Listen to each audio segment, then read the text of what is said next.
Дипломат цахилгааны хүү жаргал сайханд холбогдох хэргийн шүүх хурал өглөө 11 цаг 15 минут ихсэн бол 8 цаг 5 минут үргэлжилсэний эцэст 19 цаг 20 минутанд засварлаа. Шүүгдэгч жаргал сайхныг шүүх хурлын танхимаас гаргаж 20 хүрээнд оруулсан бөгөөд 50 минутын хугацаанд шүүх бүрэлдэхүүн шүүхэн шийдвэрийг эцэслэн гаргасан юм а.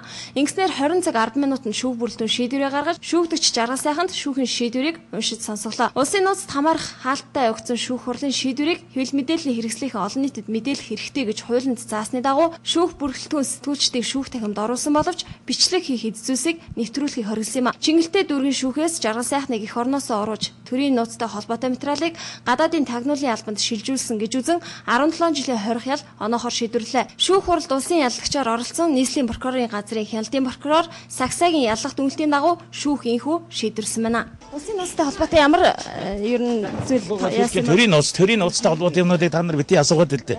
Тийм төрийн нууцтай холбоотой нууц гэвэрээ байж тээ тийм ээ. Ер нь таны яг яллах дүгнэлтийг авсан гэж үздэг тийм. Тийм ээ, тэгж ойлгож байна.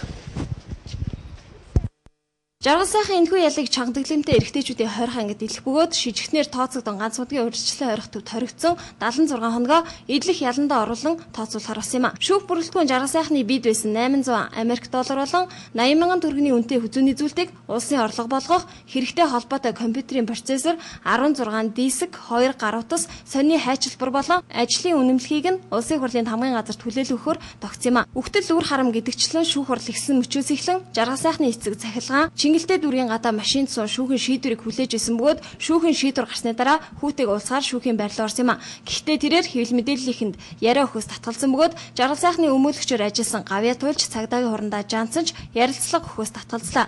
Албан бус их сурвалжийн мэдээж байгаагаар жаргал сайхан гадаад харилцааны яамны хойд урд хөршиг хариуцсан нарийн бичгийн дарга нараар дамжуулан улсын хурлын дарга Дэмбэрлийн Оросын холбооны улсад хийсэн айлчлалтай холбоотой бичиг баримтыг авсан. За түүнийгээ бүгд найрамдах хятад ард улсын холбогдох албан тушаал хаштаг танилуудаа захим хуудасаар илгээсэн нотлогдсон гэж мэдээлэгдэж байна. Жаргал сайхан анхан шатны шүүх хурлын тогтоол өөрт нь ирснээс хойш 14 хоногийн хугацаанд нийслэлийн шүүхэд давж заалдах эрхтэй юм а.